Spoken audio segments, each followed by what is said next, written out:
Hey everyone, and welcome to the Money Girl podcast. My name is Laura Adams. I'm a personal finance expert and award-winning author of multiple books, including Money Girl: Smart Moves to Grow Rich. On this show, I help you master your money so you can live rich and love the journey. My goal is to bring you a financial topic in plain English each week that expands what you already know or perhaps introduces you to something new.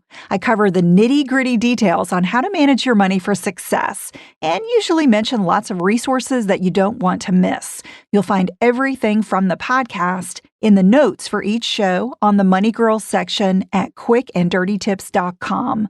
That's also where you can search through and listen to the full archive of podcasts. How, why, and when to work with a financial advisor is a question that comes up fairly frequently from Money Girl readers and podcast listeners.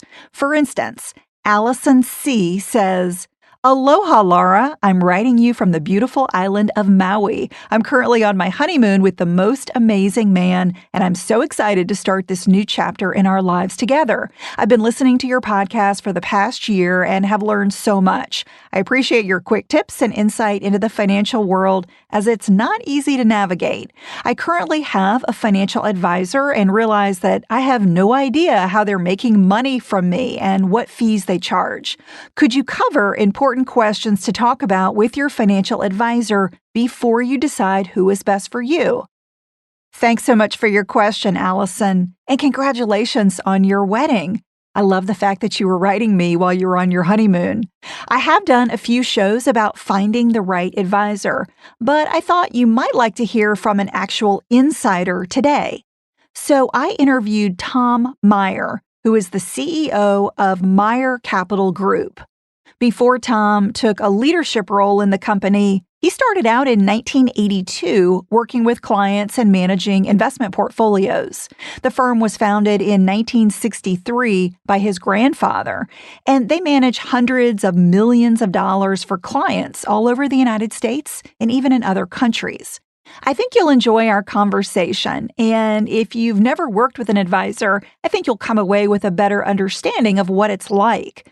We cover if you have to be wealthy to work with an advisor and actually how much money you should have, whether you should work with an advisor if you already have a retirement account like a 401k at work, how your goals determine who you should work with, balancing investing with paying down debt, how financial advisors get paid, what questions you should be asking a potential advisor, and where to find one and how to vet an advisor in the first place. Okay, here's my conversation with Tom Meyer. Tom, thanks so much for joining me on the Money Girl podcast. Thank you, Laura. Great to be here. I have a lot of listeners and readers who are really stumped about working with a financial advisor or a financial planner.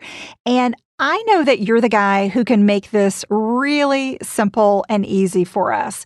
So that's why I invited you on. I'm hoping to demystify the whole process and make it much clearer for people who are just not sure about the whole thing. Do you ever have any clients that come to you that are brand new and just really don't know where to begin?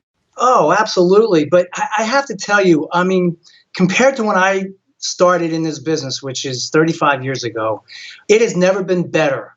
And there's never been more opportunities for the individual investor than I think in the history of investing. It is a perfect time to start. There are such low-cost products out there. You don't need to have $500,000 to start with an advisor like in the old days. You have these automatic, what we call robos out there that are just sprouting up like weeds that are just eagerly waiting to help the individual investor at least get started for as little as $5,000 in a very low cost portfolio. So it's the inertia, and I get it. But the bottom line is you got to start, and there's never been a better time to start than now. And don't think that you have any stupid questions, and don't think that there aren't advisors out there that are willing to help you get started. You mentioned having a low kind of entry point in terms of assets. let's say I'm somebody who's working a corporate job. Maybe I'm making $50,000, $60,000. Maybe I've got a 401k at work and maybe I'm putting a little bit in there. And that's basically all I'm doing. Do I still need a financial advisor? I guess what I'm asking is who really should be searching for help and who doesn't need help? To me, I think the most important aspect of that question is that you have to make sure that you're contributing 100% to that 401k. First and foremost, you have to max that out, get that match, take advantage of that and that tax-deferred investment growth. Then you can go ahead and venture out and look for an advisor, or just go online and set up an account to where you can just go ahead and buy some very low-cost ETFs to set up a portfolio. But that's after your retirement basically has been fulfilled, or your retirement investments for the year, for instance, 401k. And if you're in that $50,000 or $60,000 bracket, you can also put into Roth IRAs. So you can max out that retirement. Obviously, it goes a little bit further than that. Then you want to go ahead and keep that debt down to an acceptable level also. So first a 401k, second maybe a Roth IRA, and then and that Roth IRA can also, again, be put into a very low-cost ETF portfolio today. So let's say I've done that. I'm maxing out my 401k, $18,000. I'm maxing out a Roth, $5,500. What is the next step? So let's say I've got extra money and I'm ready to invest more. How much more do you think I need in order to sort of justify coming to an advisor and really looking for help? Do I need to have an extra, $5,000 a year, $10,000, $20,000? What do you think is a good amount to work with an advisor? If you look at a planner, if you go to, and there's this feeonlynetwork.com. I mean, here's a perfect way to find a planner that maybe does it on an hourly basis to get you started in the right direction. You don't need to have, that 100,000 or 500,000. There are ways out there today that didn't exist even 5 years ago for someone that has Laura, to do what you just said, that they've extinguished their or fulfilled their IRAs and fulfilled their 401ks. Now they want to actually start on a plan outside of all that. I think that, again, going to an online service like that will get you in touch with an advisor or a planner that might only charge you by the hour to give you sound advice, to get you going and to help you toward your ultimate goal. Right. So sitting down with someone and saying, okay, I want to retire at 60 or I want to retire at 50 and I have these lofty goals. How do I get there? And I do think that even if you're just using a 401k at work, a lot of times, you may not get great service from the representative that you're working with. I mean, it may really be a good idea to have a third opinion, kind of an objective person who can say, all right, are you going to get there? Are you going to make your goal putting in whatever you're putting in with your 401k each year? I mean, hopefully you're maxing it out. But I do think that having just an objective opinion to make sure you're on the right track can be invaluable. It gives you the confidence to know that you are on the right track. And like you said, even if it's just an hour or two of guidance from them so that they can look through your entire situation, maybe that's a good first step for somebody to figure out, yeah, okay, I can get there with my retirement account, or maybe not. Maybe I really need to be investing more than that to reach my goals. Well, yes, and don't forget, it's that 30,000-foot view of your life and where your financial life, and more importantly, and I'm putting the cart before the horse. Let me just say this: if you're sitting there with a lot of credit card debt, paying 20% in interest, you do a heck of a lot by paying that down first and foremost, because you're guaranteed a 20% rate of return if you think of it that way. Absolutely. Yeah. So getting rid of those high interest debts are so important. And, I want people to be investing at the same time that they're building, or rather paying down debt. I don't want them to say, oh, I'll wait and invest for retirement after I pay down the credit card, because you know what? That could take a long time. I want people to be investing for retirement kind of on a parallel path. That's correct. If I could, I'd like to go back to the 401k. This is another fantastic environment that we're in, and that is the new DOL rule that will basically be enacted in 2017, which again benefits the 401k participants. It's going to make sure and almost guarantee that you're going to have far lower cost investments than you've ever had before. And that's yet another notch in the belt for the individual investor. So, Tom, your firm is a fee-only firm. What does that mean? A fee-only advisor is what we call a registered investment advisor or a fiduciary. And we sit always 100% on the same side of the table as our clients. We are held to a higher standard. There's no conflicts of interest, or if there are any, we must disclose them at the point of sale, if you will, versus we'll say, fee-based planner, which has the ability to sell product for commission one day and be fee only the next. And then, of course, there's the user suitability, which is the third option, where that would be almost like a broker that would just sell you product. So obviously, I've been a fee-only planner for 35 years. I get on my soapbox to talk about this a lot, and I feel it's obviously the best way to do business in this business is to do what's right by clients 100% of the time. My grandfather was a fee-only planner back in 1963. He was like a pioneer back then, and he has taught me the virtues of fee-only financial planning and investment advice. So tell me more about that. How does that actually work? I mean, is this a fee that someone is going to get as an invoice? Is it a deduction from your investing account? How does it work? Yeah, it can work both ways, but for the most part, it is a deduction, and you see that on your brokerage statement, a deduction. Usually it's at the end of each calendar quarter. You would see that on your brokerage statement for a fee. Versus, of course, if you're selling a product, and I can't stress this enough. I don't begrudge anyone getting paid in this business. Everyone deserves to make a living. All I say is be transparent. Tell the truth. There's never a free lunch out there. There's always going to be a cost. So to the individual investor, again, there's always going to be a cost. And the bottom line is to be transparent, to be honest, and to keep those costs down to a bare minimum. Take me through the steps. Let's say I'm a brand new client with you. What are the steps that you're going to take when you bring me in to work with you for the very first time? Well, obviously, we want to get to know you because we're interviewing you also as you are interviewing us. We want to make sure that you're a proper fit for us. We're not a get rich quick. We're not a fast, big active trader or what have you. We want to set out a plan for you to reach your goals over a certain period of time. And it's not about the market per se, but it's about your goals and what you need as an X return to help you obtain those goals. And we will set up a portfolio and a proper asset allocation, based upon your risk tolerance and your investment objectives. And let's face it, we really focus on risk-adjusted rate of returns. And unfortunately, if the market's rip-roaring, people don't care about risk. They don't care about risk-adjusted returns. They want absolute returns. Nobody cares about risk until it's too late. So we want to have our cake and eat it too. We want to participate, but at the same time, we want to make sure that we are perfectly allocated for the needs of each and every client. And remember, each and every client is different.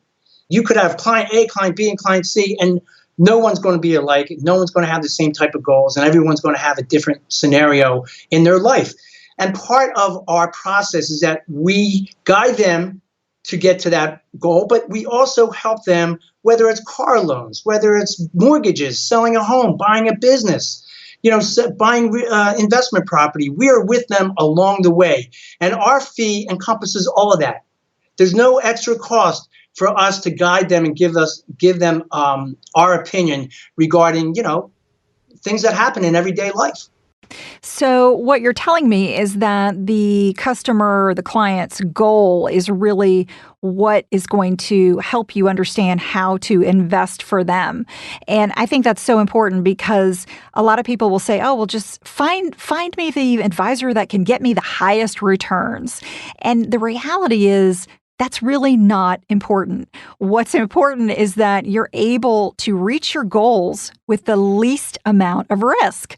So if you can do that, it's a win-win. You're going to reach your goal, and yeah, you may not have gotten the highest potential return, but ultimately more return is more risk, right? We don't get higher returns for nothing, and we don't want to put ourselves at risk unnecessarily. So reaching the goal is what we need to do. So I think that's a mindset shift for a lot of people because they just think, they're kind of return chasers, right? They're just kind of chasing whatever is the highest way to earn a buck. And we know that in a lot of cases, that is going to really backfire. Doing a lot of trades or trying to make impulsive purchases with investments, it ends up hurting you in the long run. So a slow, sort of steady progress is always what's going to be the best for you.